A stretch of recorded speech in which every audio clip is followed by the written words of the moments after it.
Hi, this is the Garden City Community Chat Show, episode 635. With your hosts Carrie, Tom, and Mike. Enjoy the show.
Well, hello, Garden City and all our neighbors. This is episode number 635 of the Garden City Community Chat Show. It's Thursday, September 14th, Sounds crazy. 23. I know. We're so happy you could be with us tonight. We hope you're all safe and doing well. I am your host, Carrie, and also joining me tonight are my co-hosts, meteorologist Dr. Tom Iwinski. How you doing, Tom? Good. Good. Nice and cool. I love it. Oh, yeah. It was a chilly morning. Yeah, it was. Also, former Garden City Councilman and past president of the Garden City Kiwanis, Mr. Mike Jones. How are you, Mike? I'm doing good, but you're breaking up on me, Carrie. Really? Is that better? No, not really. Huh. Tom, I sound all right to you? Yes. Okay. Huh. Maybe it's a setting or something on there. You Make might sure, want to. make sure your plugs are turned all the way in. Yeah, all your plugs. Right. I don't know. Tonight, we have our resident sports guy here, Derek Partin from D&D Sports Chat. He's going to be here to discuss the Lions' big win in Kansas City, also the upcoming season of the Red Wings. We'll touch on the Tigers, Wolverines, MSU, and any other sports that you want to talk about, so please stay tuned. We also have Mike here with the latest community events for you. But first up, Tom's going to be here with the latest and current and most accurate weather forecast.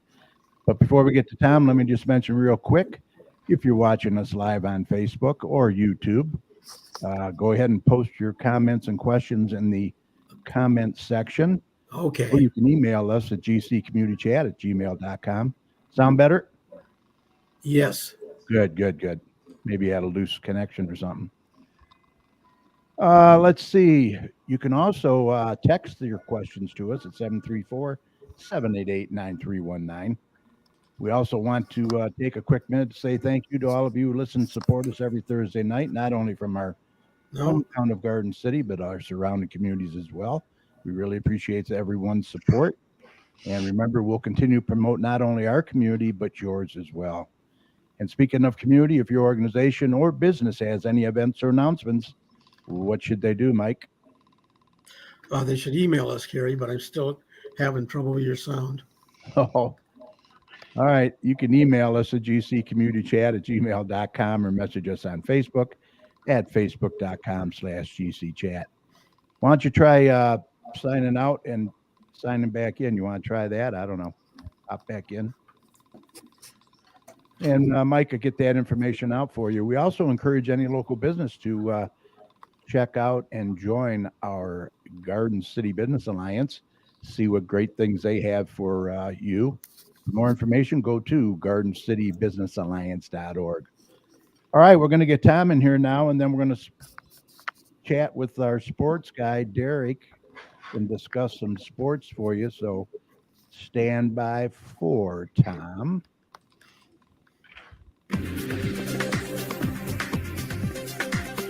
Okay, let's do a check on weather with Doppler Tom. Let's see what he has in store for the rest of this week and the weekend coming up. Tom, take it away. So what you got, my friend? I got good weather for you and I. We love this kind of weather. I mean, Yeah. Over the weekend, it was very nice in the low 70s for highs, 50s for lows, and that continued into early this week.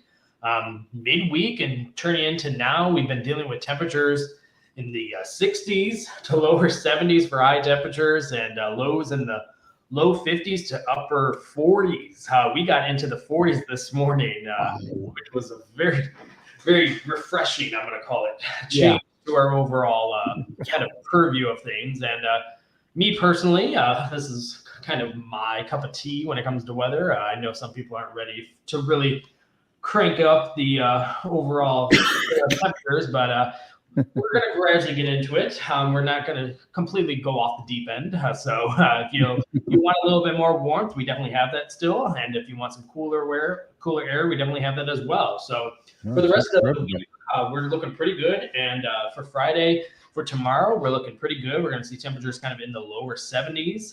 We're going to see a little bit of buildup of clouds during the afternoon hours. So kind of similar to the last couple days.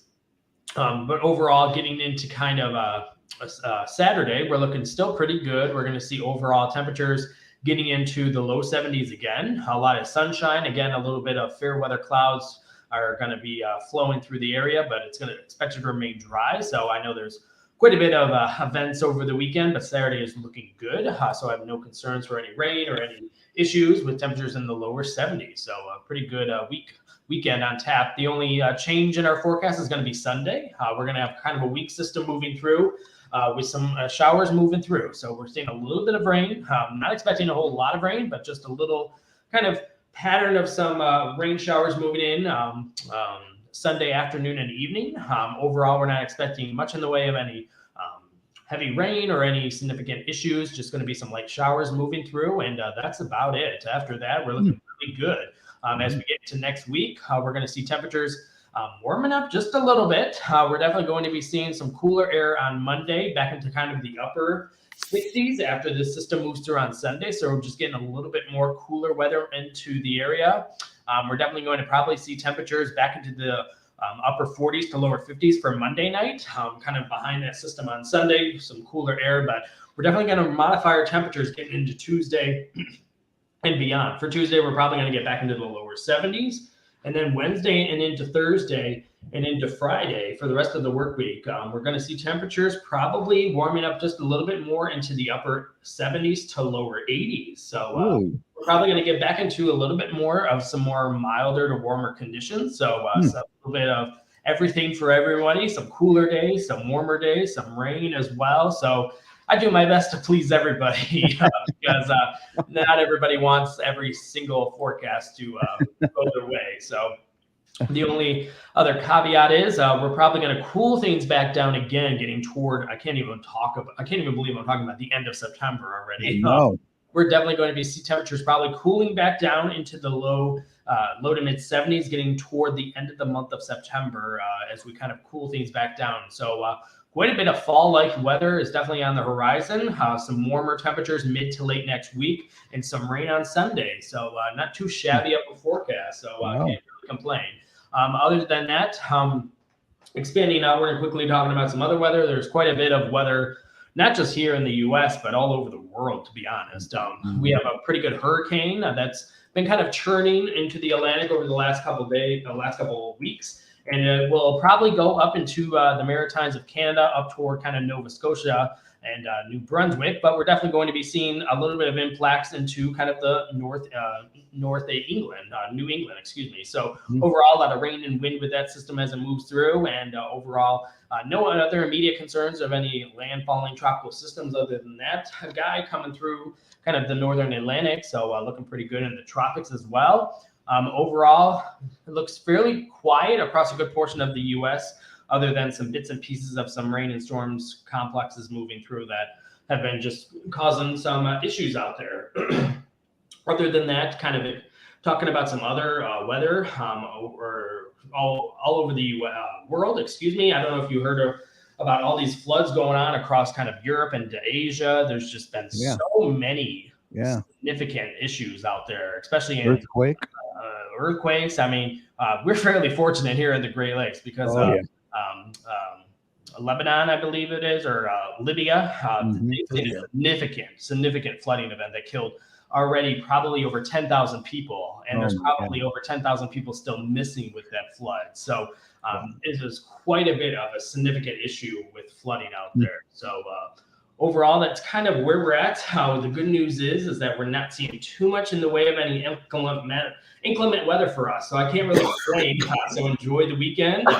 Get into some good time outside with us cooler air, rain on Sunday. So you might want to change your plans a little bit for Sunday afternoon and evening. But other than that, we're looking pretty good. But if you want to keep tuned to all my local weather information, just go to my website, drtomsweather.com, and it will keep you updated as we continue to get into the fall season. So enjoy. Yeah. So there's some potential hurricanes lining up out there, though, isn't there? Yeah, the one that I talked about is going to be moving into the northern Atlantic, into Canada. That will be affecting kind of northern New England. And there are a couple areas to keep an eye on, but those are they're not any immediate threat. They're probably weeks away, if anything. So no immediate threats of any significant hurricanes.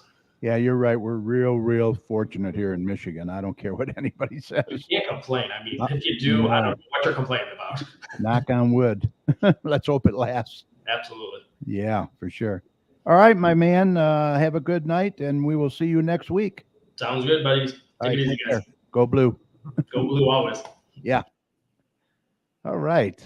So let's see who we got in there. We have Michael Bengals in there.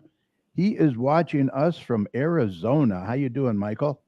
Barb Reddy's in there. Hi, Barb. Also, Fawn Salvador's in there. Patty Fix. Steve Iwinski's in there. How you doing? Yes, go Blue, Steve, for sure. Dopper Tom needs a raise. Yeah, he does a good job. He does a good job for sure. All right, we are going to introduce the man, our sports guru, I guess you could call him that, from D&D Sports Chat. Welcome, Derek Partin. Hey, how you doing? What's up, everybody? How you doing tonight? We're doing good. We're doing good. Been a minute. Thanks for being here tonight. Let me put up our thing here, what I want to follow. We're going to follow the, let's talk about the big ones, huh? The Lions. Got to start about the Lions. Got to start off with the Lions. Yeah. Now, are we making too much of a big deal about this after one game, or what do you think? I don't know, man. I'm starting to kind of drink the Kool-Aid, and I'm glad Steve's listening because I think he's given me a few extra shots of it. I know it's a small sample size. It's one game, but I mean, you know me. I mean, I've never really been much of a Lions fan, even though, grew up watching it pretty much with you all my life. Right. I've always been a Patriots fan when Tom Brady was in the league, but this Lions team, it feels different. We've been saying this for probably the last 7, 8, 9 months since we ended last year off with a bang and just missed out on the postseason. And I'm amped up for this team. And I think that I was listening to 97 The Ticket on the way home from work today, and they were talking about it, saying this is the best team since 91 when we made it to the NFC Championship before we got stomped by Washington. But right.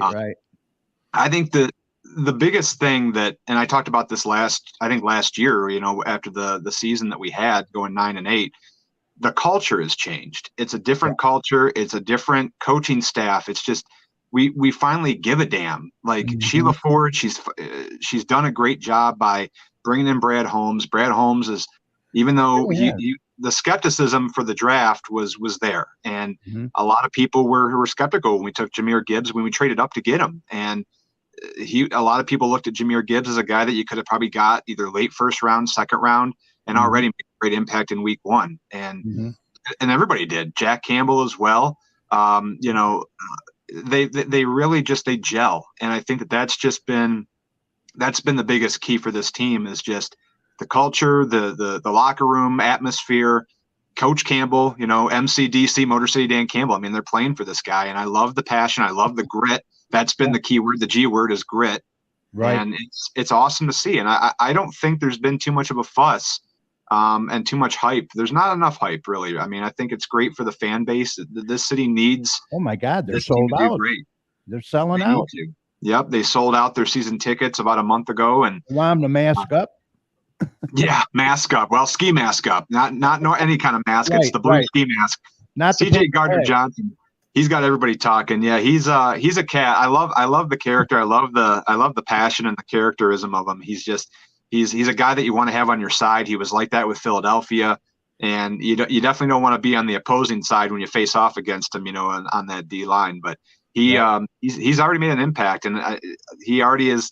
He's wanting these fans to show up on Sunday at the Seattle game wearing these blue ski masks and basically saying, we're the I guess we're the villains now. And I guess that's what Brad Holmes alluded to at one of his pressers and saying, we different, we the villains. And I like it. I mean, I don't think it's going to paint Detroit in a bad light. No. I think that NFL fans are crazy as hell anyway. I mean, you got to have something to cheer about and talk about. Yeah. You know what I mean? Be passionate, just don't make a fool. Don't be an ass. You got to go out there. Don't get yourself thrown out of the stadium. Yeah. Be passionate, be loud, but just don't do anything stupid. And I think that's what he's trying to do. He's trying to motivate the fan base and motivate the team. And it's a great way to do it. And I think it's camaraderie. It definitely brings everybody together.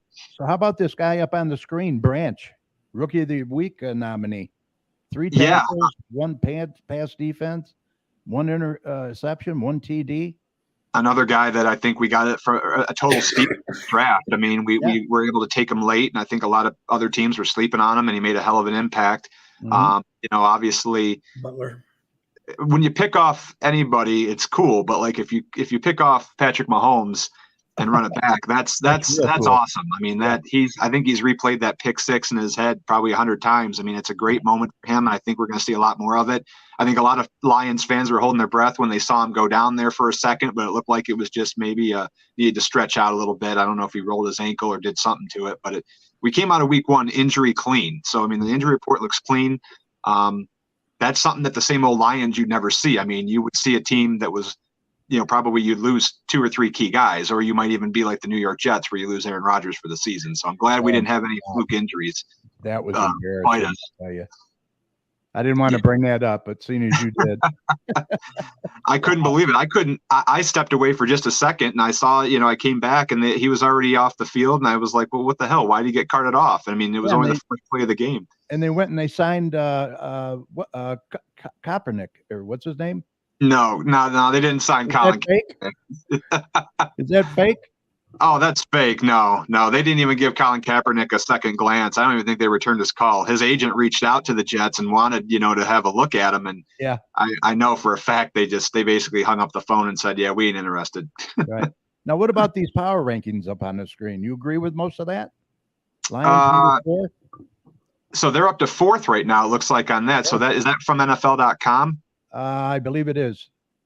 That's funny because they actually were 9th, I think, so to start the season, I think they were 9th or 10th, and it looks like they've climbed up since that win. So the last time I looked at them, they were in 9th, but I like the fact.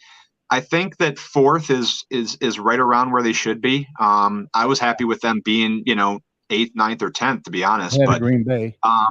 Yeah, I mean, when you look at the 49ers, I think the 49ers and the Eagles belong in the top 2 slots. You could flip-flop them too anytime you want, but they are the top 2 teams. I don't know about the Giants being there. Oh, geez, yeah, the Giants at 6. That's I don't understand that. No, I don't either. No, that doesn't seem right at all. Wow. No. Yeah. They got blew out by the Cowboys, and I mean, I don't even know if they started the season up that high. That's really weird. Yeah, I don't know. Maybe this is a different ranking, but this is what I pulled off the internet. So, well, that is the NFC. That's the NFC power rankings. That's not the overall league. So no, but from an NFC standpoint, I don't know how you would rank the Giants ahead of the Buccaneers or even the Commanders for that. Right? I mean, I think they probably belong 9th or 10th, to be honest with you. But no, I think the top 5 teams are ranked properly. I think Green Bay. That's a question mark team. I really think that, especially after week 1, another small sample size, I think that's a team that could, possibly give the Lions a run for the NFC North this year. I don't see the Bears being a threat. I don't really see Minnesota being a threat. No, I think we'll find out more with what Minnesota has after tonight's game against Philadelphia. Yeah. That's going to be a real test for them. Which I can't watch. Yeah. Why? Oh, yeah. Oh, Mike, you can't watch that game? You can't watch it tonight? No, because the broadcast is on. Oh, is it What on is it? Prime? NFL Prime, yeah. Oh, you geez, know, yeah, why another are they one of playing those. this? It's Just all like about the Peacock. money. All about I don't the get the whole streaming thing. It's all a money grab. It's all to make money. They Yep. do that for some Thursday night games last year. I mean, just put it on Nickelodeon. Hell, All right, Dan Bartley, the other half of D&D, he says the Lions discussion. So I know the Lions are the hot button topic at the moment. I'm cautiously optimistic. It was a pleasant surprise, beating a shorthanded KC team. A win against the champs is a phenomenal start. Looking forward to the home opener this Oh, Sunday. it's going to be wild. Yeah, now don't start saying put an asterisk next to it. no, don't pull a Mike Tirico. I was pretty disappointed in Mike Tirico Oh, for a that. lot of fans were disappointed. And I think, I mean, rightfully so. I mean, I don't buy into that. I don't buy into the shorthanded BS. It's the NFL. All teams are shorthanded. No NFL team ever has 100% healthy roster, no matter who you are. Right. And yeah, they were without Chris Jones. Yes, they were without Travis Kelce. But you know what? The Lions, they came in there and they did exactly what they pretty much were told to do. And I think that was what they were hoping to do. And they had no doubt that they were going to win that game, regardless if Casey had a healthy roster or not. But they took advantage of it. And to call that an asterisk win, I don't buy it. I just think that, they came in there and they took down a very, very potent offense. I think Patrick Mahomes did not play his normal superhuman self. I think he was definitely he was rushed early. There was a lot of pressure on him the whole game. I think if that was a normal human quarterback, you probably would have sacked the guy 5-6 times in that game. But because it was Mahomes, he is able to move. He's got great mobility. But the D line, they contained him. The cornerbacks covered their men. Some of them double coverage. And the running game. I really thought that Pacheco was going to make more noise in that game, but the fact that they contained the running game well, Mahomes, I think, only threw for about 225, 226, somewhere around there. I mean, he usually averages around 270, 280. So, I mean, you did your homework and you did, and you put everything out onto the field. So, I mean, you really can't fault the Lions. Neither team played 100%. Neither team played a great game, but it was enough to beat the defending champs on banner night. And that was really all you really could ask for. Yeah. Michael Bingo says the Red Wings are looking good this year. Lions also. We'll get to the Red Wings in a little bit, Mike. Yeah. Let's see. I think they smack on Sunday, Steve says. Brian Spurgeon. This ain't the same Detroit, that's for sure. I got to give a shout out. That's my boss, actually. I just sent him the link, so I'm glad he's tuning in. What's up, Brian? I'll see you tomorrow. Okay. Hi, Brian. How you doing? Thanks for joining us. Hope you join us often. Steve I agree. The toxic culture is gone. Yeah. Let's see what else we got. Dan Bartley, but let's not wear ski masks at the game. That's not a good look. Not everybody's a fan of it. I get it. I mean, it depends on what way you look at it, in all honesty. You got to come up with some gimmick. Well, I mean, when I was listening to 971 on the way home, they were trying to name that fan base for the people that actually end up wearing the ski masks. How are you gonna actually refer to them whenever the radio broadcast or the TV crew cuts to them? I mean, I think there was a lot of really unique and creative names, but I think the one they finally decided on, the Blue Zoo. Yeah. The Blue Zoo. I mean, I thought that kind of stuck pretty well. Yeah, that's kind of cool. Yeah. So. But honestly, the ski mask stick ain't for everybody. Like I said before, I think it's passionate. I think it's, as long as you don't have one or two people that act out and get yourself thrown out of the game, I think that's the biggest thing. You don't want to be stupid about it, for sure. Be loud, be crazy, but just don't act like an idiot. All right, we got John Murray in there too. Hi, John. How are you? Good to see you. We have Sherry Lynn Bowers in there also. Jerry Thorne is in there. What's he got to say? Hi, Carrie. Just a thanks to all of the participants that came to the Party Animal fundraiser. Giannopolis. Yeah, Giannopolis for Owen today. Oh, yeah, 120 came and we raised over $5,000. That's awesome, Jerry. Thank you. Jerry from Party Animal Travel. Shannon Cross is in there from Notary Babe.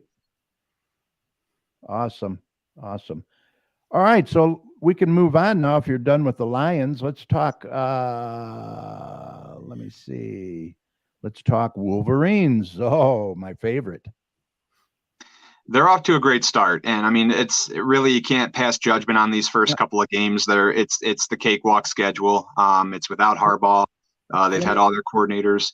But let me ask you though, do you see them winning it all this year, or is Georgia just undefeated going into November? I don't think really. I'll be honest with you. I don't think Georgia's going to be your only foe really to watch out for. I think Texas has definitely put a stamp on their name. I think that they're going to be a team that's going to make this playoff. Knocking off Alabama. Granted, Alabama lost a lot of players in the offseason, but I think Texas is going to be your team to watch out for. I don't think Michigan's going to win it all this year. I'm not going to be that person to say natty or bust, but for this to be a successful season under Jim Harbaugh's 7th season as head coach, you got to win a playoff game. You got to win a playoff game. You got to make it to the natty. Especially, I mean, this whole 4-team format with the schedule that you have in hand, with the schedule that you've had in hand over the last few seasons, it's not that hard to win 11 games or even go undefeated. I think that they have a great team. They have a better team than they did last year. I think they can certainly go 12-0 again.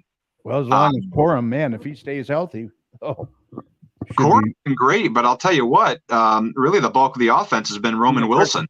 Yeah, exactly. J.J. McCarthy and Roman Wilson have been the ones that have been gelling so far these first 2 games. 5 touchdowns for Roman Wilson already. Just awesome. He's been great. I think to see J.J. a little bit more mobile also as well this year, I think, especially in these tune-up games, need to see more of that. I know we got to see him also through the air a little bit, and we have. There's been a lot more parity out of JJ these first 2 games, and it is a small sample size, but to get ready for Bowling Green, I think that's a little bit more of a test than these first 2 games have been. But I think that if you look at the scores, when you look at 31-3 or you look at 35-7, these first 2 games, Harbaugh would be out there running up the score. I think that a lot of fans are kind of complaining, why aren't we winning these games 50-0? Why aren't we winning 63-7? I think it's because the third team has been playing the whole fourth quarter. Exactly. And I think a lot of people can argue and say, oh, well, our second or third string should be way better than these teams' first string. And I mean, that could be true, but I think it also, you had Mike Hart that coached last week's game. You had, I think, Jim Harbaugh's son, or no, Jesse Minter, I think, coached the first week. And then Hart's this week, isn't he? No, Hart was last weekend. Second half last week. Yeah, Sharon Moore, I think his name is, the offensive coordinator. He's going to be filling in this week, and then Harbaugh comes back. But no, I think that it's a different coaching scheme. I kind of liked the one that Minter put out there in week 1. I thought that was probably the most realistic and the most formidable. Didn't catch much of the second game. I know we were over for your birthday. We watched a little bit of it, but saw some highlights, and it was definitely well put together. It's all been defense. The defense has stepped up. We probably should have had a shutout both games, to be honest with you. I know the first one was the one that got away, and then last week they scored a touchdown late. But no, I've been pleasantly surprised by these first 2. They've been very subtle wins. They haven't been, massive ass kickings, I guess, so to speak. But I think this weekend is going to be more of that tune-up game for when Big Ten play starts next week against Rutgers. So I think you're going to see probably a high-scoring game. I think Michigan's actually the spread, I think, is like 40 and a half or 41. Yeah. So they should, I think, probably get close to that.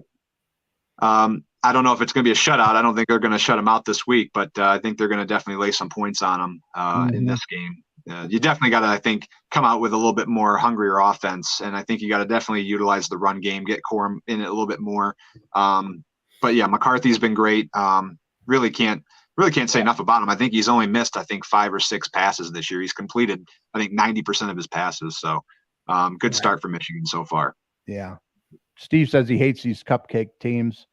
I kind of do too, but I agree. But I agree. And the reason why I agree with that is because come next year, this ain't the Big Ten. It's pretty much the Big 16. You have 16 teams in this conference. 18 teams. Or is it going to be 18 with USC and UCLA?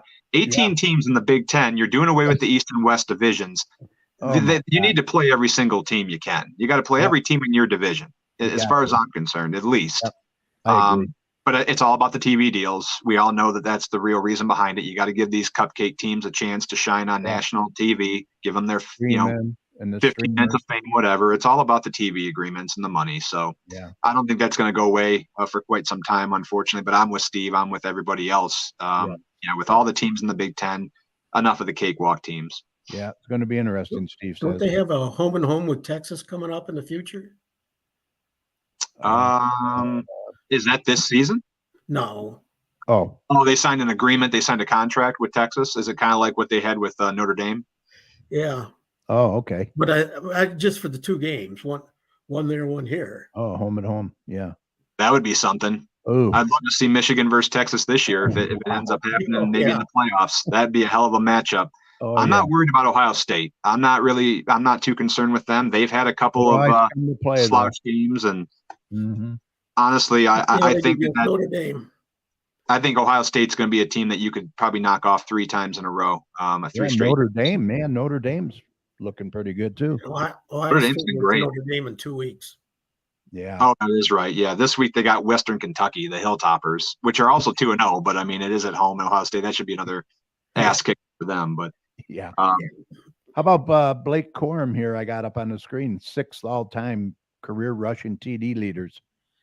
he's They're- padding the stats. I'll definitely say that. And I think it was a smart move of him to come back for his senior year, not go into the draft, especially Oh, coming off absolutely. that injury I'm glad last he year. did. Yeah. I think it was definitely a smart move, and I think it definitely it definitely makes his draft capital go up a little bit more too. I think you're going to see.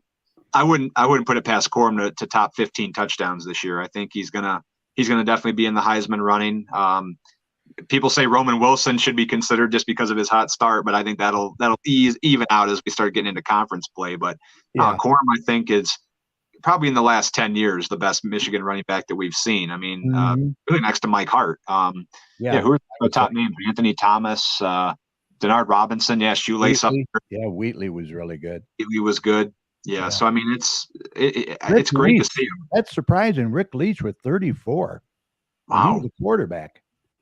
Wow. Yeah, Michigan had some scrambling quarterbacks back That in the is day. Absolutely. All right. Well, how about this story? Oh Tuck gosh. coming. Tuck this- coming. Was this an embarrassment to the team? Is this going to hurt the football program, do you think? Yes. It already was hurt to begin with, and I mean, Yeah. this is just icing on the cake for Icing that. on the I mean, cake. it's an eye roller and a head shaker for sure. Yeah, the Spartans really just it sucks because I mean, this is a franchise that I think was really looking to rebound this year. It was a program that was, I mean, a lot of people had them winning, possibly 7-8 games, and that was, I think, a real stepping stone for what they've had the last couple of years. And Mel Tucker, obviously $93 million contract, that's out the window. I mean, the Out the guy had window. guaranteed money. He's a complete moron. Yeah. And to do it against who he sought after is really even more baffling and stupid. I mean, Really stupid. we've talked about this too. Like we talked about this at work. I've talked about this with the friends. It's just when you have money and you feel entitled, and common sense is not all that common when you have money to some people, not everybody, but in Mel Tucker's case, he bypassed everything and he chose to pleasure himself over common sense. And he did it in a very embarrassing public fight. And yeah, I mean, it sucks. And like Danny said, yeah, it's unfortunate what's going on with them. I mean, I know we're not Spartan fans, and we've never thought highly of the Spartan name, but I do feel bad for them because they have had to deal with a lot of these types of sexual Nasser stories. and When you're still kind of Yeah. healing from the Larry Nasser story, and then this happens, it paints you in a horrible light, and the media makes you out to be a joke. And Now, he is suspended without pay. Am I right? Or is he fired? You no, hear he's so many fired. versions. No, he's fired. He is fired. Yeah. Oh, yeah. He's fired. Yeah. He's not. Yeah. I know a lot of people. It was conflicting because the first report said he was suspended without pay, and then I heard that he was fired. So unless they've reversed that. I mean, I doubt that was the case. But the last I heard, he was fired, and they've actually brought in coming back too. I guess going to help out. Mark D'Antonio. Yeah. So he was always yeah. waiting in the wings. Yeah. Mark D'Antonio was always waiting in the wings for this, but he is going to be an assistant coach. Yeah. I think what they're going to do is they're probably going to hire him for about 90 days. It's going to be a 90-day kind of just, help heal and just guide this team in the right direction to try to knock out some wins and best they can. I think at this point they're looking to probably just get 6 or 7 wins and maybe call it a season, but we'll see. But they're going to search for a long-term coach. But yeah, D'Antonio coming back, kind of give him a chance to, I guess, end on a better note than how he ended things a few years back. I mean, he did take that program, and he was one of the best recruiters in the game. Yeah. Wasn't a fan of the guy, but the coach himself, he's pretty damn good at recruiting, and he was able to turn that team around. Yeah, So he did. He really developed players too. he developed players. He could take players that were, not highly regarded. They weren't really highly regarded, and they weren't ranked high in the draft capital. So or in the scouting reports, I should say. So, I mean, I respect the guy for what he did in that sense. So hopefully, he can steer this team forward and make the healing process a little bit better for them. But Mel Tucker says he's going to fight it tooth and nail, so we shall see. It'll play out. Yeah, we will. Yeah, All right, I moving think on to Michigan Michael State Bingle. wants to save $80 million or $8 million. Yeah, right. Yeah, exactly. He wants that. Right. He wants some cut of that money. Let's move on to Michael Bingle's favorite team, the Red Wings. This is the prospect tournament schedule. That started tonight, 6:30. Kind of interesting, I guess, if you can get the channels. You got YouTube, right? Yeah. So I think that's on Bally's, and I think with Bally's account, you still got to log into that streaming service. But Danny can probably give better insight on this game. I know he was watching it earlier, and I think Red Wings were up 2-1, or maybe it was tied 1-1. I'm not sure, but they lost 4-2. Okay. All right. Well, yeah. I mean, it's the prospects tournament. This is where everybody's kind of just getting their feet wet, and the preseason kicks off. Right. Because with training camp and everything kicking off, in September, the weather is starting to evolve into hockey season. I know it's hockey and football usually all the way through the end of the year, but I love football, but I love hockey even more. And I'm excited for what the Red Wings are going to bring to the table this year. I think that they made some good trades. Yeah, made some trades and made some great free agents. You picked up some good guys, and they drafted well this year. Obviously, the main additions are Alex DeBrincat. Jeff Petrie, JT Compher, Shane Gostisbehere, Justin Hall. I think you've really revamped the defense on the back end. You've now, I think, got 4 solid lines that you can put out onto the ice to really mass produce and help Dylan Larkin, help guys like Mo Sider back on the blue line. But you obviously lost Dominic Kubalik. You've lost Philip Zadina, Pew Suter. I mean, there's a few guys there that I think just really weren't playing up to their caliber. Yeah, and Bertuzzi, you lost Bertuzzi late last year, but I think that with the Red Wings offense, do they make the playoffs this year? I think so. I hate having to. I think we've been saying this for the last 2 years. They're 1 year away. I'm done saying that. Yes, the Red Wings, I think, will make the playoffs this year. I think they're going to make it as a wild card team. Yeah, I'm with Danny on that as too. If they stay healthy, I think they're going to make a hell of a run for the playoffs. If they miss the playoffs, I would consider this season with the amount of talent that we stacked up this year and gained, it would be very disappointing if they did miss the postseason this year. But I think they're going to be a wild card team this year. And like our coach, you think he's got him playing for him?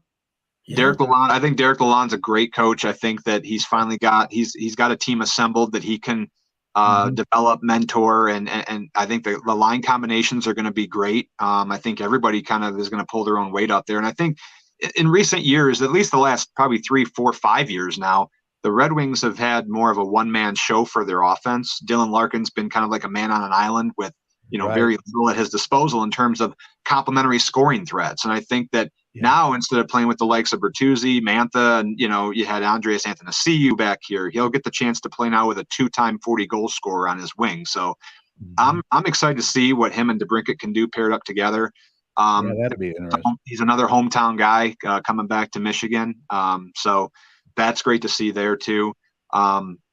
But yeah, I mean, Yzerman, I think, didn't give up a whole lot to bring in DeBrincat. I think that when you make these steals like Yzerman does, I mean, it makes you just kind of it's a wow factor because the guy literally does rob these GMs blind sometimes. And he basically he signed a 25-year-old winger to a 4-year contract. It carried about a $7.8 million cap hit. So if DeBrincat can do what he does best on a projected line with 2 strong offensive players in Larkin, and then you got David Perron as well, I think the Wings could definitely take a big step forward. So Yzerman, his biggest move, I think, as far as the unrestricted free agency was concerned, was to sign JT Compher. I think that 5-year deal locking him up long-term was a smart move.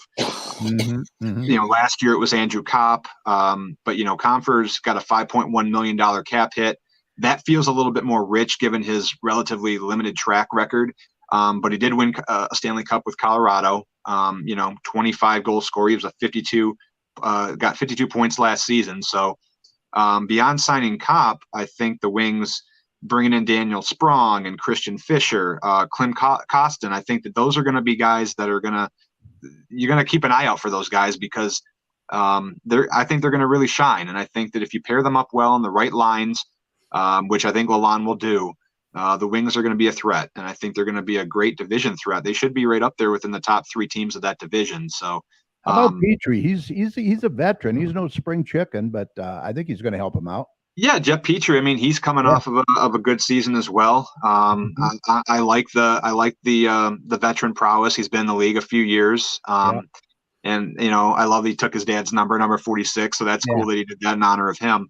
I think he's going to be another guy. You probably slot him in there, maybe second, third line. I think he's probably going to be right in the middle there. They might shift him back and forth depending on what Lalonde wants to do there and how we play.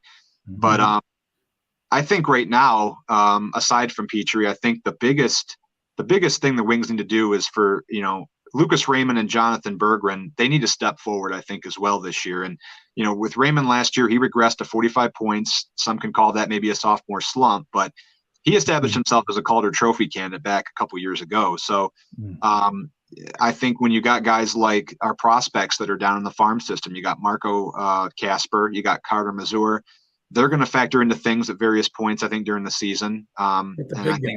I would love to see Casper in this lineup. I can't wait to see what he can do. Yeah, what was that, Mike? You got the big guy, the 6'10" guy. 6'10".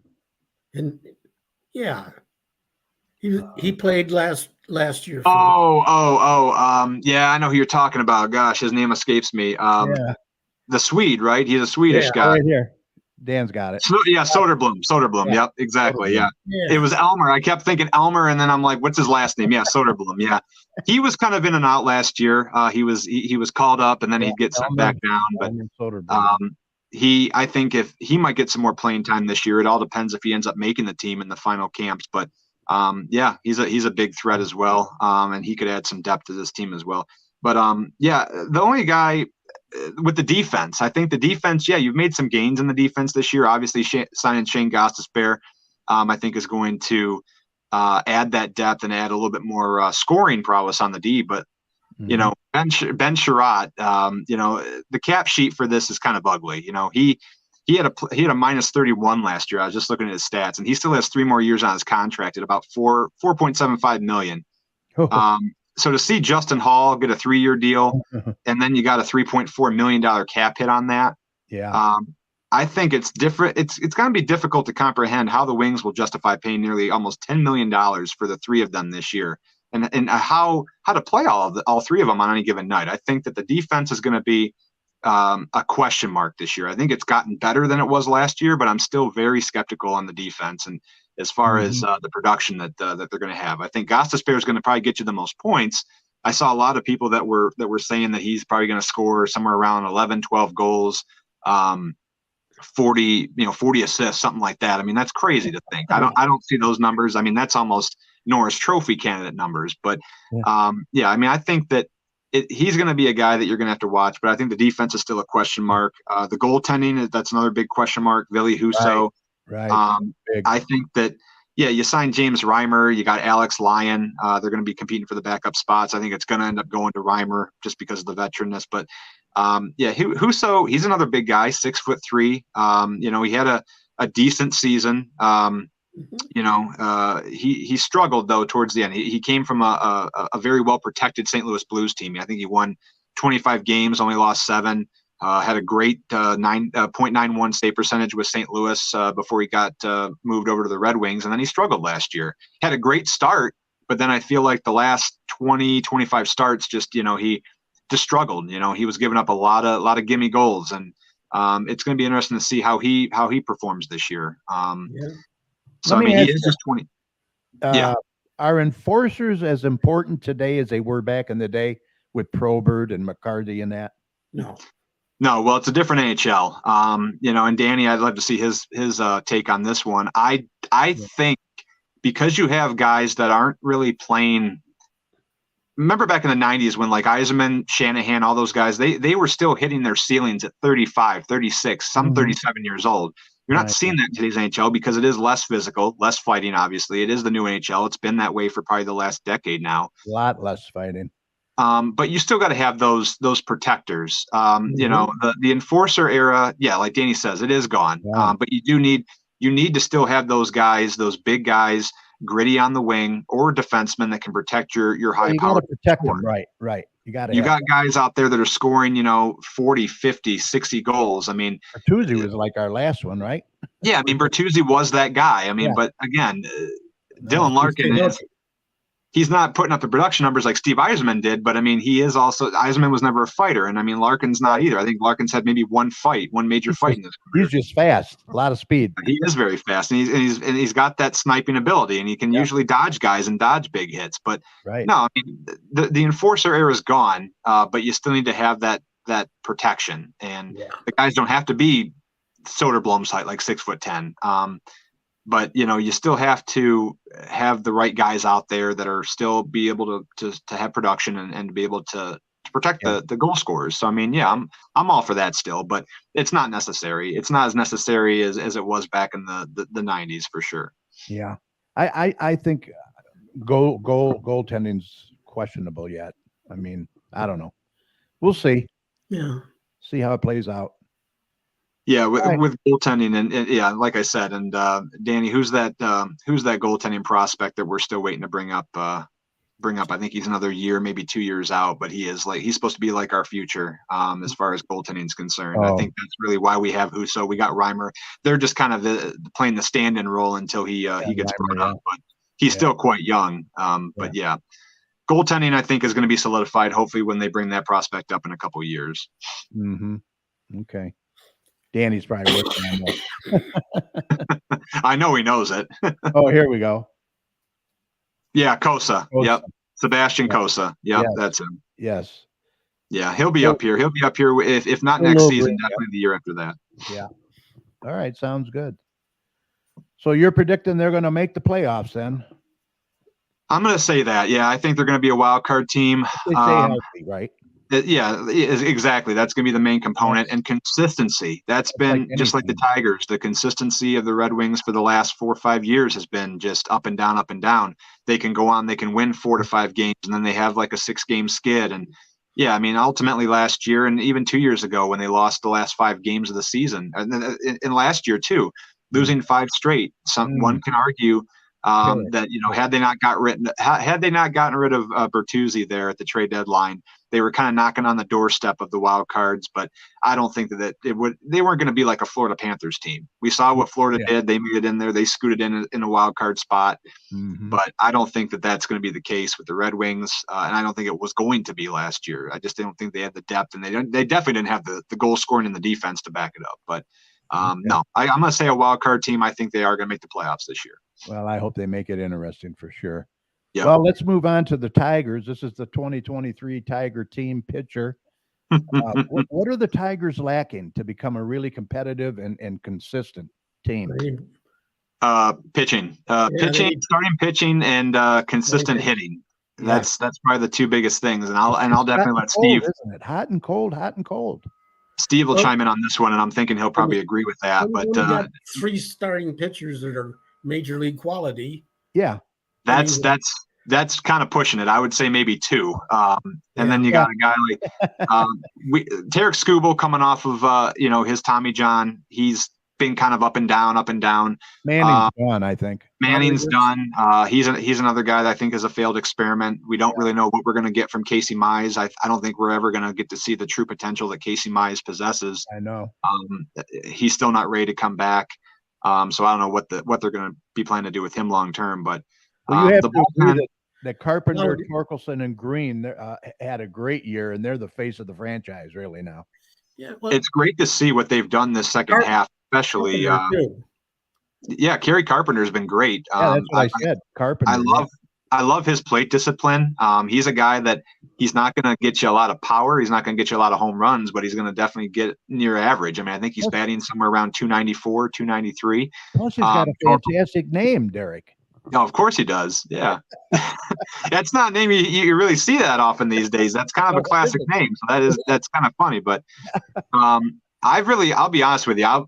I was a huge hater on this guy at the beginning of the season, and all the way up until the All-Star break. But Torkelson, I think that, and Steve made a comment yesterday when we were talking about him, is that he's really developed a hell of a power hit. His home run stroke has been vastly improved since the All-Star break. Yep. He's already up to 28. He's got 81, 82 RBIs. He's batting right around that 230 range. But, again, in this MLB, you can get away with batting 230, 240 if you can produce 30 to 40 home runs. I mean, I can take that. But yeah, Torkelson, if he can carry this in, if he can get better plate discipline, better eye on the ball, reduce the number of strikeouts and ground balls, I think he'll be even better next year. I think he can be a 30-plus run hitter for years to come. He is the future.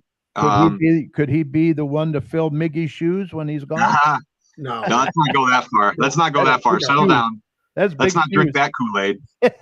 No, I think that he'll, and isn't it crazy to think that the last time that the Tigers had a 30 home run hitter was Miguel Cabrera, I think back in like 2014, 13, 14. We haven't had a 30 home run hitter. So I think he's going to do it. He's only 2 away from that. And we still got quite a bit of games left to play. So I think we are going to see a 30 home run season out of Torkelson.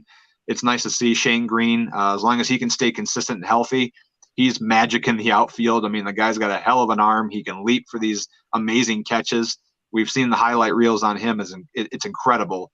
Like Steve said, Mize is going to be the big question mark. Will we see him next year? Said the Tigers will be better next year. Well, we keep saying that every year, don't we? Well, I hope so. I mean, ideally, you like to think so. Now that you've established a core, a young group of players, and then, of course, you got Parker Meadows, who's he's tailed off a little bit now. He had a great start when they first brought him up here, but he has tailed off a little bit. But I think it's just a learning curve for him. I think he'll have a good spring camp next year in spring training, and then I think he will make this ball club full time next year. So to have those 4 core young guys in the lineup full time next year is going to be key. The consistency, the eye at the plate, and to improve on some of those weaker numbers is going to be key for next year. But ideally, you would hope this team would be better next year.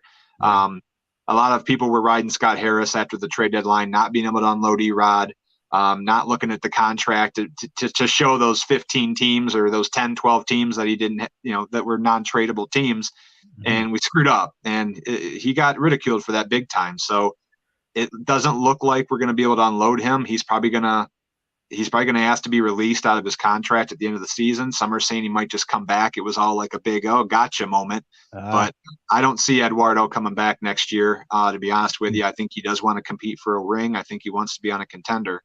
But he is. It's unfortunate because that's who you want to build your pitching staff around is Erod. So he's had a great year this year. He had he had that hiccup with the injury back in the spring, but I think he's a guy, if you can lock him up and if he can still stick in that contract, he's a guy that you want to have for a couple more years to mold some of this younger talent. Right. At least. Yeah. And Green, it sounds like he's gone for the rest of the year now, they said. So yeah, they shut him down. I mean, and that's the time to do it. I mean, if there's nothing else to play for. He's kind of prone to injuries too. I don't know. I hope that he makes these spectacular diving. I think that's another thing too, is the wear and tear on his body. I mean, he's made at least a dozen leaping catches like that this year. And I think that's something that you got to talk to the guy about. It's like, well, they're great highlight reel catches, but how much wear and tear and how many years are you taking off of your career by doing that? One great catch isn't going to help us all year if he's injured, I mean, when you're coming with that much momentum and you land on the ground, I mean, you're leaping up about 3-4 feet in the air. You come down with all that force. If you can't protect your body, I mean, your ribs, your groin, your abdomen, all that stuff is unprotected. So a great player, though.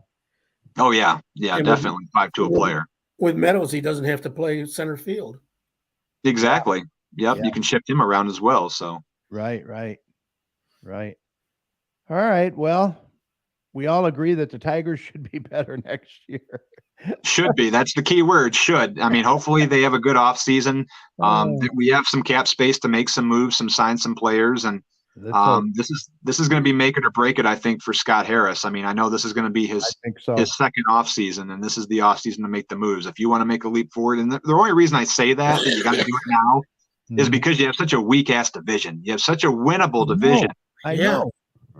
If you remember the weakest last time I division. was on the show, you remember because I think one of your listeners, is it Michael Bangle that was listening, that Right. thought that the Tigers were going to win this division at the end of the year. And I said they'd probably be about 10 games out, and they're going to be about 15 games under 500. Well, they're 9.5 games out right now, and they're, I think, 12 games under 500, maybe 11.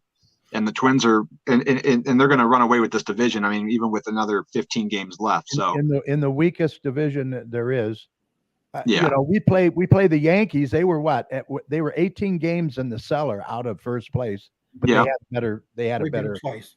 much better record Yeah, than us. once. Yeah, we could cream the White Sox. We can cream the Royals. We can. I mean, we honestly we handled the Twins pretty well there too. I think we Yeah. honestly were. What was our record like? We were like 30-8 or something against the AL Central. I mean, it was, if we could play the AL Central all year round, I mean, yeah, we'd be a playoff team, no problem. But the AL East just had our number this year, and then now we're in interleague play, and we can't even beat the Reds. I mean, we won obviously today. That was great, but They had a better record too, yeah.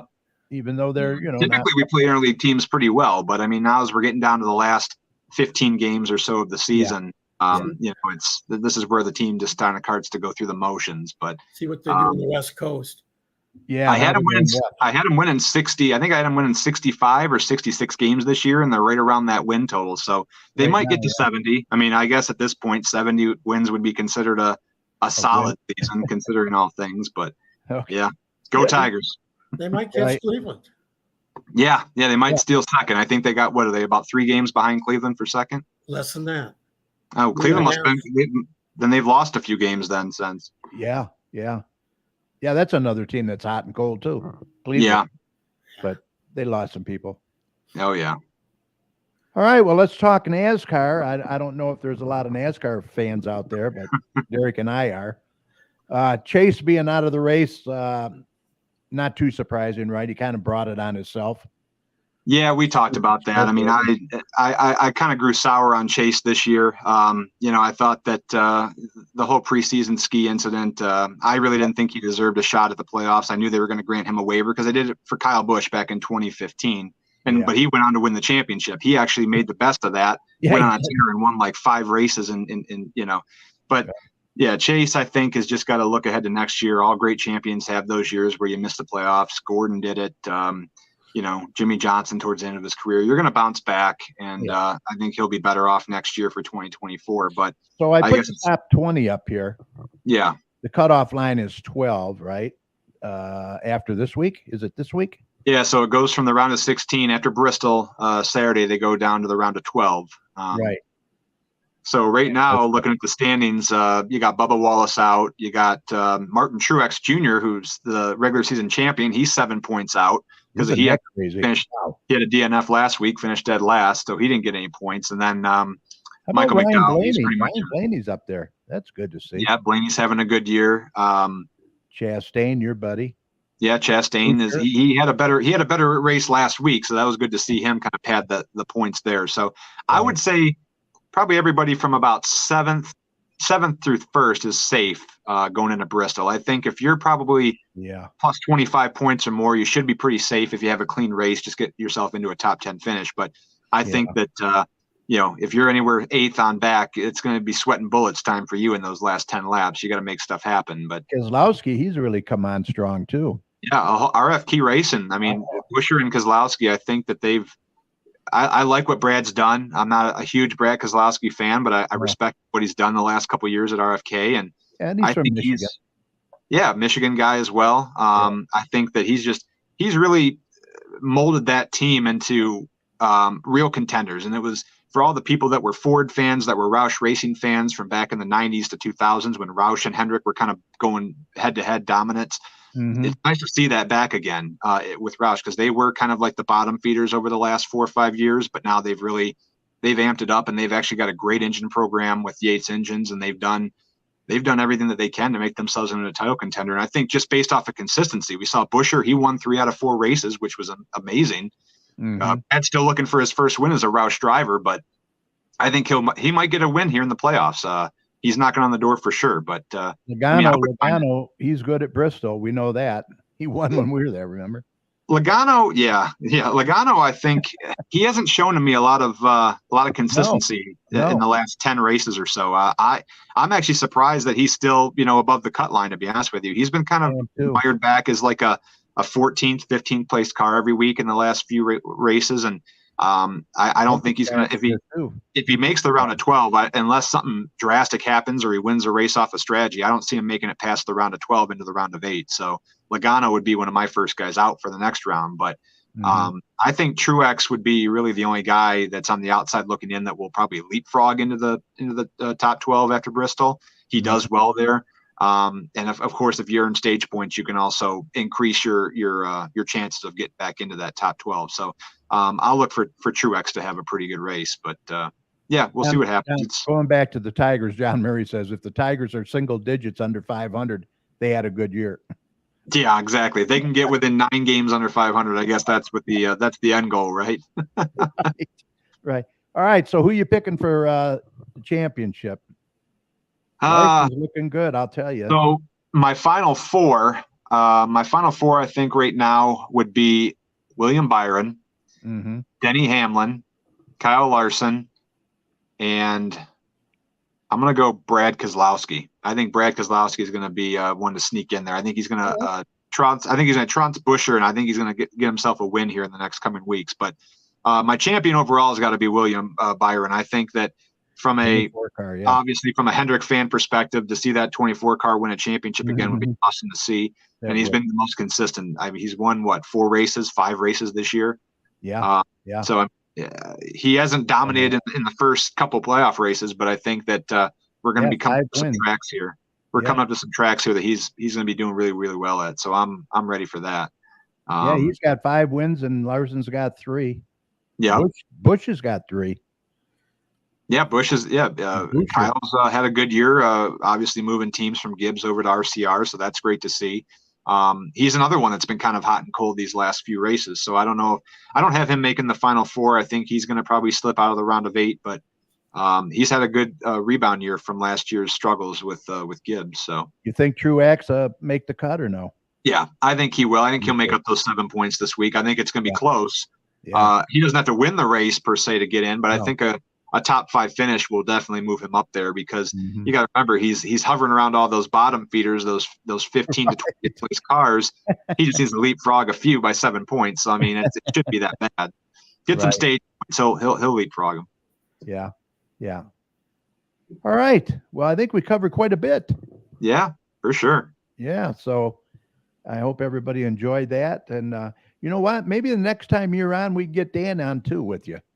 Yeah, it'd be nice to get the old gang back together. Get Danny on, get Steve. Hell, we can probably hit up Chad and see if he has some time to jump on too. I was telling my boss. I'll send all you guys the link, and you can all sign in and have you on all at once.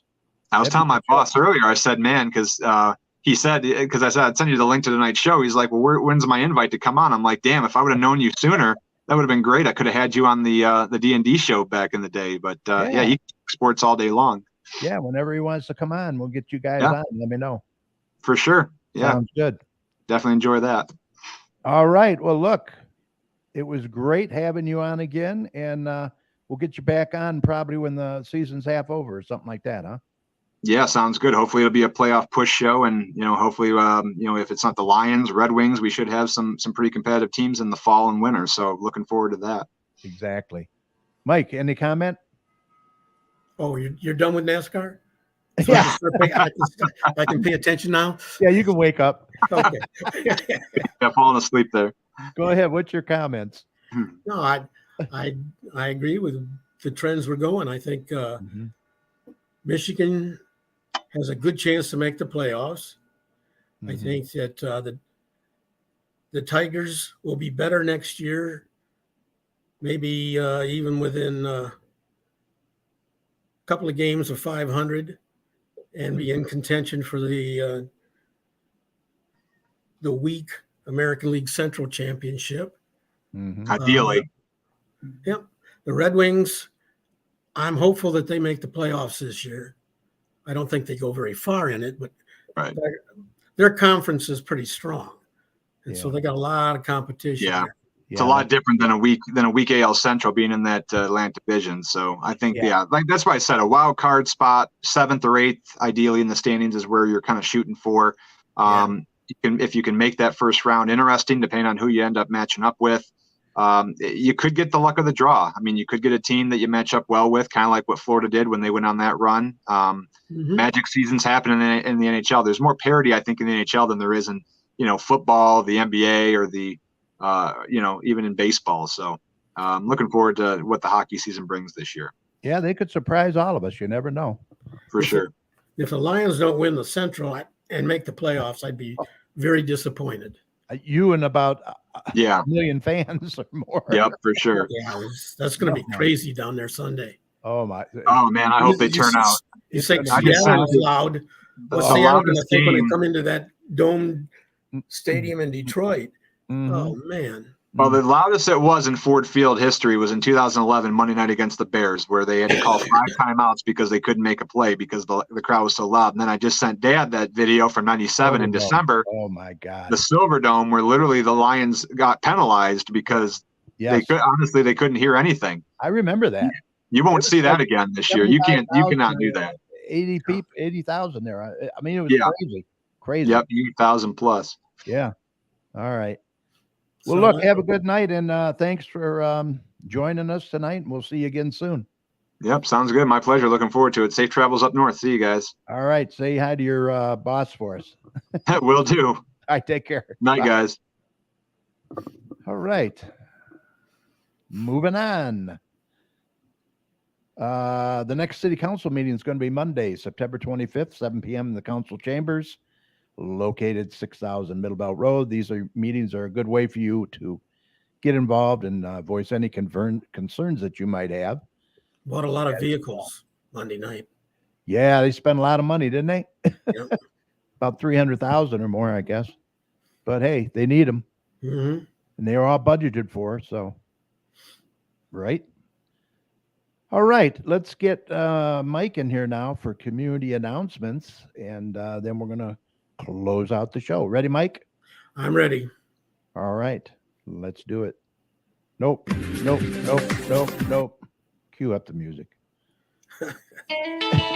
That's it. Well, that'll be the day when you say goodbye. Well, that'll be the day time for when you make me cry. announcements. You say you're Let's get gonna Mike in leave. here. Mike. You know it's a lie, 'cause it'll be the day when I die. All right. Got a few new ones, a few old ones. Okay, Garden City Public Library. We offer one-on-one tech help. Mm-hmm. We make appointment schedules on Tuesday from 1 to 2, Thursdays from 6 to 7, and Saturdays from 3 to 4. And you call 734-7 is that 93? Yep. 1830. Yep. Okay, Sharon Coffee, the Notary Babe, offers all types of notary services. She'd like to be your preferred notary. You can get mobile notary services. You can get virtual notarizations, apostille agent services.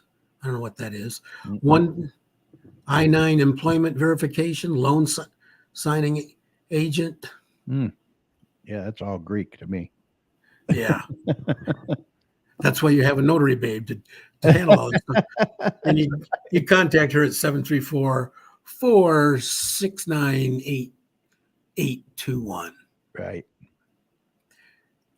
Oh, I've got we are hiring the police officers. Mm-hmm. We're also hiring, I see in the marketplace, firemen too. Yep, I got that. Yep. Yeah. Hiring police officers, starting pay $54,000 and top pay $83,000. Lateral pay available for experienced officers. Right now. Yeah. Call 734-793-1746.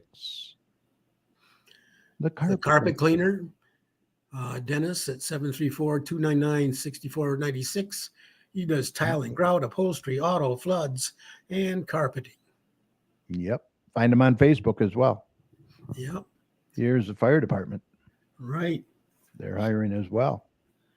Firefighters top out at 89,000 total Yeah. compensation, an additional 50% daily premium for paramedic each rescue, lateral Annual- pay for fully qualified new hires, probationary employees get 2 personal days over 90 days, and immediate coverage for health, dental, and vision at no cost to the employee.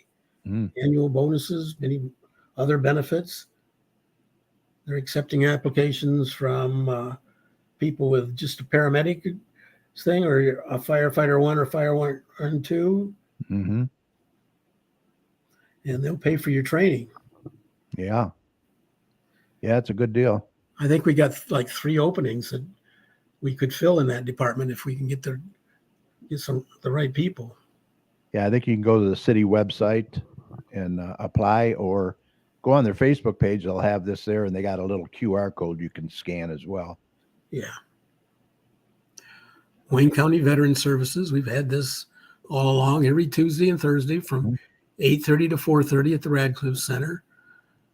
Please call Wayne County to make an appointment, 313-506-0302 in the American Legion Department of Veteran Affairs, every Tuesday from 9 a.m. to 3 p.m. You don't have to go all the way downtown. They can handle all your veteran concerns right here in Garden City at the Maplewood Center. Yeah, I have the name of a person from the American Legion that's going to be coming on the show as well. I just got to set up a date Okay. and talk to him. Open Computer Lab. They got a great computer lab at Radcliffe Center, all new computers. Beautiful.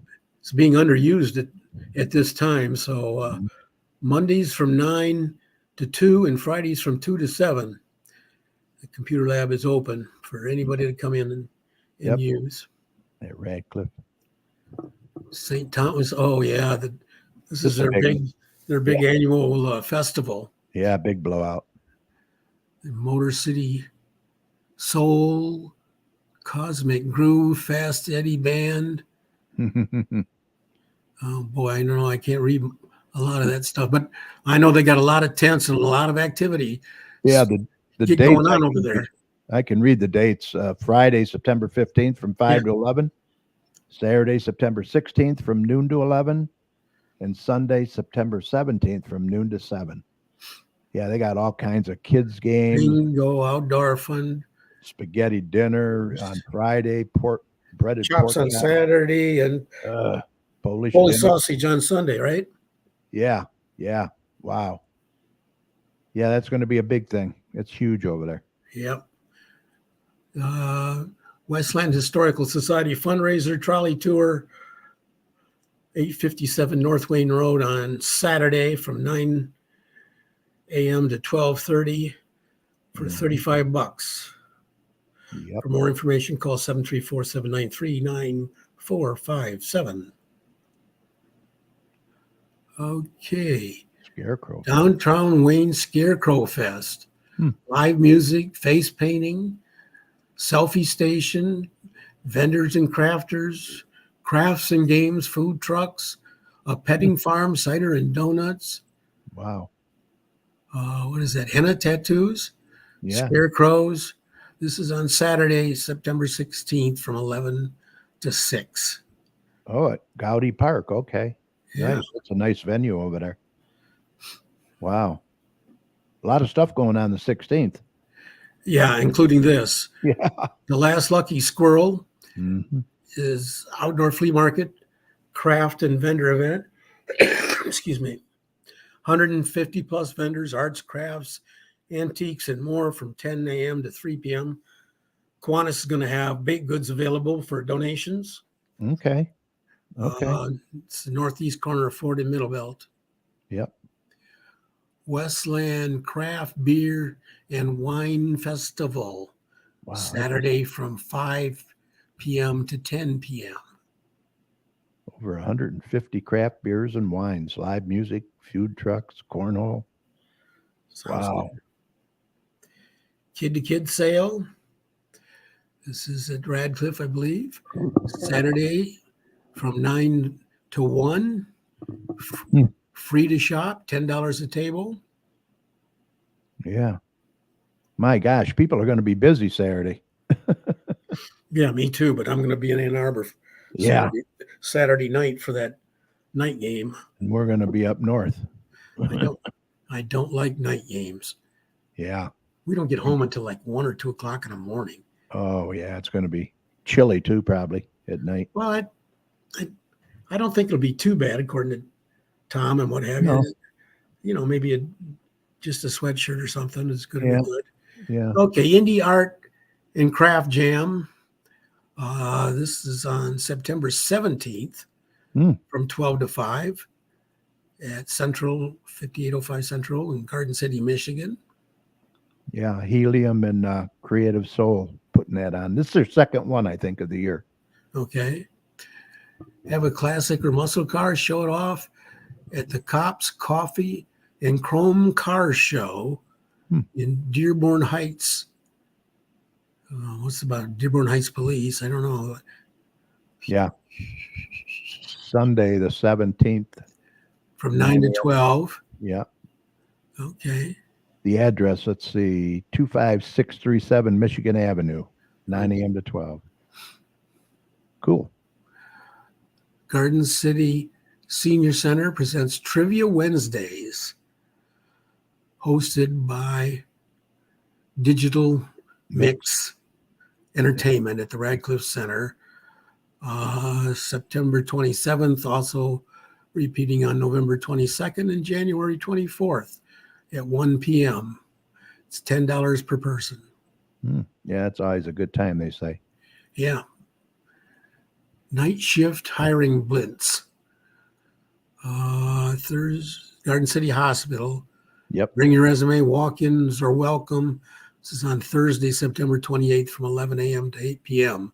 Same day offers, bonuses up to $10,000. Hospitals need nurses. Oh, I know it. I know they're really hurting all over. They're all trying to hire more nurses, and the nurses that are there complaining that they have too many patients. Right. All overworked. The biggest need is more nurses so they can lower those patient numbers. Exactly. Kids superhero dance. Wear your favorite superhero costume. It's going to be on Friday, September 29th at the Radcliffe Center, 6:30 to 8, first through fourth grades. Parents are welcome and free. It's $8 a kid and $5 for an additional kid.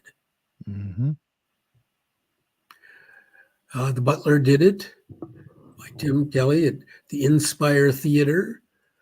They have shows on Fridays and Saturdays, September 29 and 30, October 6 and 7, October 13 and 14th at 7:30 p.m., and Saturdays and Sundays, October 1st, 7th, 8th, 14th, and 15th at 2 o'clock p.m. Tickets are $20, and you go to inspireleap.com, I think, to get your tickets. Yeah. Well, that's a lot of shows. Wow. Yep.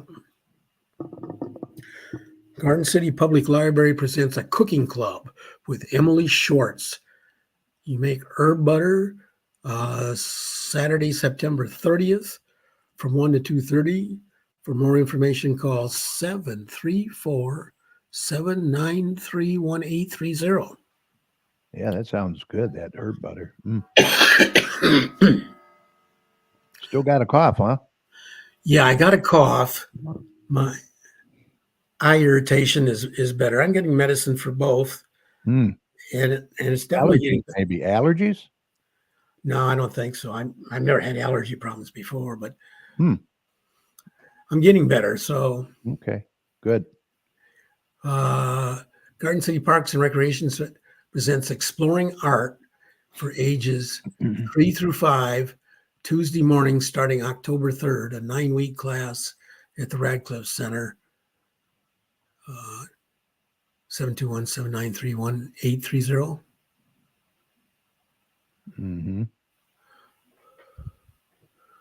Oh boy. Garden City Senior A senior formal. Oh. Senior formal dinner dance. Oh boy, that lets me out. Yeah, yeah. I'm good on the dinner part, not so good on the dance part.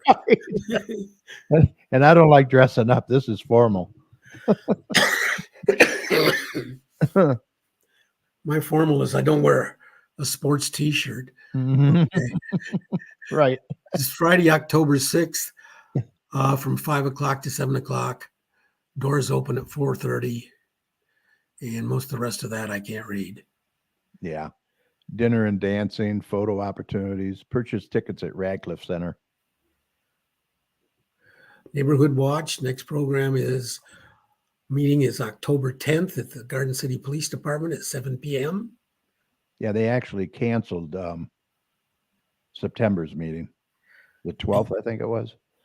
That was Okay. canceled. Family Bingo Night. Join us for a fun night of bingo and prizes for the whole family. Friday night, 6:30 to 8 at the Radcliffe Center. All ages, $5 a person. Children under 5 are free. The first one is October 13th, and they also have them on November 3rd, December 1st, January 5th, and February 2nd. Wow, right into the new year. It's cool. Yep. Senior Center presents Senior Luncheon Fun. Mm. October 13th. The menu will be hot dogs, hamburgers, baked beans, cider, and donuts. And on November 3rd, they will have a Thanksgiving-style lunch. Tickets are $10. Enjoy catered lunch and fun activities. Purchase your tickets at the Radcliffe Center or online at gardencitymi.org/parks. All right. Sherilyn Bauer says, thank you for everything you guys do. Have a great night. Good night, Garden City. Thanks, Sherry. Appreciate it. We kept her up past her bedtime. Yeah, this was a long one tonight. Yeah. Well, Derek always has some good insight on our sport teams, except for I noticed you exclude the Pistons and those discussions. Yeah. We're not real big Pistons fans, but when they start winning, maybe we will be. Yeah, they got a young team. They should. Yeah. They got some promise. I don't know if they make the playoffs this year, but they should be better. Right. Okay, we got a craft and vendor show at the Berwyn Senior Recreation Center and 26165 Richardson and Dearborn Heights. Table rentals. You can get $25 per table. Call 313-791-3550. Garden City Fire Department has their open house. Be a little bit different this year, but we'll get to see some of the progress made on the renovations. Yeah. Well, it's October 14th from 12 to 4. Mm-hmm. Yeah, it's going to take place on the City Hall lawn. Yeah, front lawn. Yep. Putting for Poet, charity golf fundraiser. It's been rescheduled to October 14th. Shotgun starts at 10 a.m. Inkster Valley Golf Course. Okay, Inkster Valley Golf Course. I was looking to where that was located. Yeah. This is actually Lori's organization, Poet. Lori's sports venue. So she does great work. Yeah, she's a good community person. Really Save the date, chili cook-off. Kiwanis is going to have an entry Saturday, October 14th from 12 to 5. Hot chili, cold beer, live music, hot rods, motorcycles, vendors, and more. I wonder how many entries they got so far. I don't know. I'm not in on that. Yeah. Planning on that. Holiday Festival, October 14th, 11 a.m. to 2 p.m. Mm-hmm. Where is this at? Jefferson Barnes Community Center. Okay. Westland. They're going to have pumpkin painting, pony rides, live music, cider and donuts, trick-or-treats, and more. Free family fun. Mm-hmm. Parks and Recreation is a 5-year master plan. Community forum So you can put your input on what you think the community needs and in terms of their parks and recreation. It's going to be on Tuesday, October 17th from 6 to 8. It's open to the public at the Radcliffe Center. A food drive, October 21st, at the Garden City High School parking lot from 11 to 3 on Saturday, October 21st. Mm-hmm. We accept donations of unprepared, is that? Unexpired, Unexpired. non-perishable, Yeah, okay. personal hygiene items, and cash donations for the home pantry. Program instructors are needed. Potential classes. Oh God, there's a whole bunch of those. Yeah. And I can't read those, I don't think. Yeah. People can read them or get it off the Facebook. Yeah. Only $25 an hour for those positions. Yeah, they're trying to make Radcliffe as widely used as possible. Right. And I just have 2 here. Okay. City Hall is going to close early tomorrow, Friday, September 15th at noon. Because they are doing a citywide departmental meetings, I guess. Okay. And then State Representative Dylan Wagella is having a My Care Town Hall meeting at Radcliffe. They're going to discuss universal health care for Michigan. Monday, September 18th, 5:30 to 7. That's 1751 Radcliffe and Garden City. This event is open to the public. And that's all I got. Okay. Library has a bunch of programs. I'm not going to read them all, but they're on Monday through Thursdays from 10 to 8 and Fridays and Saturdays from 12 to 5. Okay. They got kids programs and they got adult programs. Let's see what else I got in the marketplace that we haven't already covered. Oh, the Garden Club, of course, has their next meeting on September 19th. Yeah, don't forget the marketplace is out now, the September issue right here. Make sure you get your copy. Garden City Marketplace. September 19th at 7 p.m. at the Straight Farmhouse. Straight Farmhouse has a witch's tea on October 7th at 6:30 p.m. Yeah, they have a lot of stuff coming up. Okay. Do I have anything else?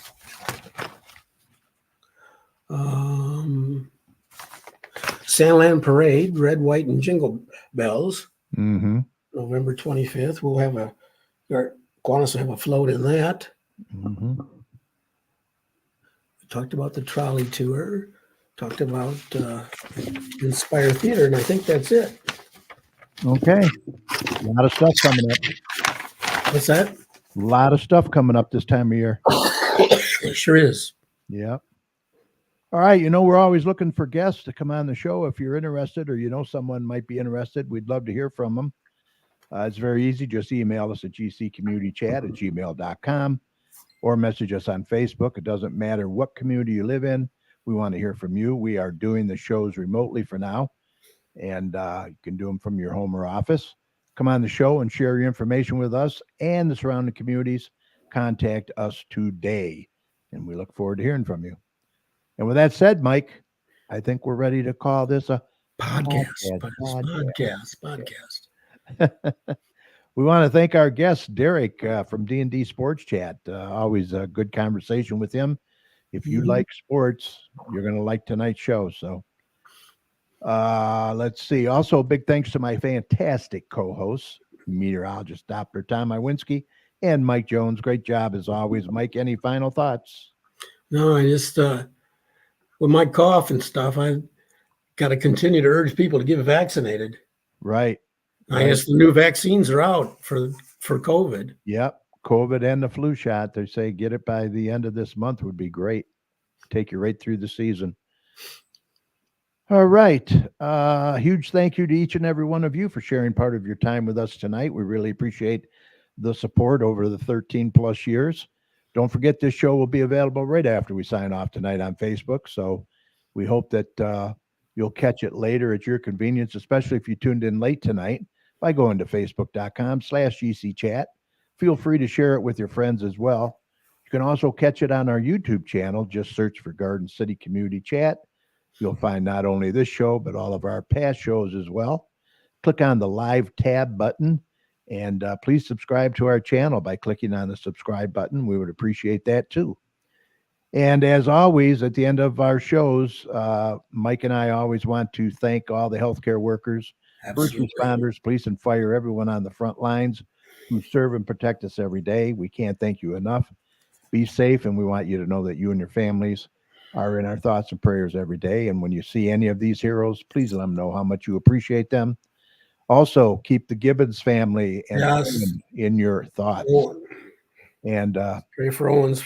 Also, our good friend Don Nicholson and his son Edward. Prayers for Owen and Edward. Remember, the success of a community depends on the community.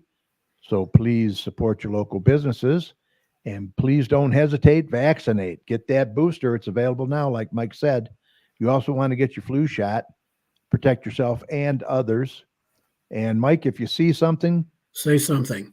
Right. Look out for one another out there. For all your weather information, be sure to head on over to doppertomsweather.com. It's got a great user-friendly website over there. So we hope that you enjoyed the show. Thanks for listening. If you would like to contact any of us here at the chat for any reason, email us once again at gccommunitychat@gmail.com. We'd love to hear from you. Let us know how we're doing, what you'd like to see more of. We will see you next week, September 21st, right here live on Facebook and YouTube. So until then, thanks for watching and all of the great comments. Have a great rest of your week and good night. Also, I just want to mention Mrs. Chat just popped in there. She just got home, had a long day. So you come in at the end of the show, dear. But hey, thanks for tuning in. All right, everybody. You guys take care. Mike, you get well, feel better. I'm making progress. Good. And we'll see you all next week. Okay. Night.